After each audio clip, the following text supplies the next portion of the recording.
আছি চিটাগাং ড্রাইডকের। তো চিটাগাং ড্রাইডকটা খুব বড় একটা এরিয়া। তো আমরা ইউজারলি ক্লাস করে যখন বিরক্ত হয়ে যাই বা ক্লাস থাকে না, তখন অবসর সময় আমরা কাটাই এই জেটিতে। তো জেটিতে একটা গাছ আছে, এটা খুবই সুন্দর বট গাছ, বটবৃক্ষ, খুব অনেক দূর এরিয়া নিয়ে ছায়া দেয়। তো আজকে আমরা একটা লেসন তৈরি করব এই মনোরম পরিবেশে। So let's started. তো আমরা আজকে 3টি শব্দ দিয়ে এই লেসনটা তৈরি হবে। একটা হলো up stair and down stair and stair. Stair মানে হচ্ছে সিঁড়ি। তো আমরা মাঝে মাঝে বলি না যে সিঁড়ি দিয়ে আসুন, তো এটার ইংলিশটা কি, তারপরে নিচতলায় আসুন, উপরতলায় আসুন। তো এভাবে কিভাবে আমরা আপ স্টেয়ার, ডাউন স্টেয়ার এবং স্টেয়ার দিয়ে এগুলা বলতে পারি এখন দেখব।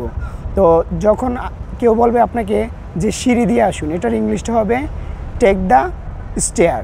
টেক দ্য স্টেয়ার মানে সিঁড়ি দিয়ে আসুন। যদি বলে লিফট দিয়ে আসুন, টেক দ্য লিফট, বা লিফটটি ধরুন, তাহলে হোল্ড দ্য লিফট।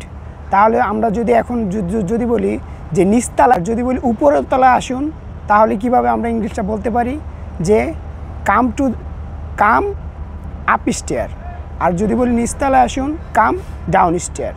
এখন যদি বলি নিচতলায় যান, গো ডাউন স্টেয়ার। উপরের তলায় আসুন, যান হচ্ছে গো ডাউন স্টেয়ার। তো স্টেয়ার দিয়ে এবং আপ স্টেয়ার, ডাউন স্টেয়ার ব্যবহার করছি। তো এগুলার আগে প্রিপোজিশন বসে না, এরকম কয়েকটা শব্দ হচ্ছে up stair, down stair, up town and down town, home, inside and outside. এই শব্দগুলোর আগে কখনোই প্রিপোজিশন বসে না। আমি আবারও বলছি, যেসব শব্দগুলোর পূর্বে কখনোই প্রিপোজিশন বসে না হচ্ছে home, up stair, down stair, up town, down town, inside, outside. তো আজকের জন্য লেসন এ পর্যন্তই। আসসালামু আলাইকুম। সবাই ভালো থাকবেন এবং সুস্থ থাকবেন।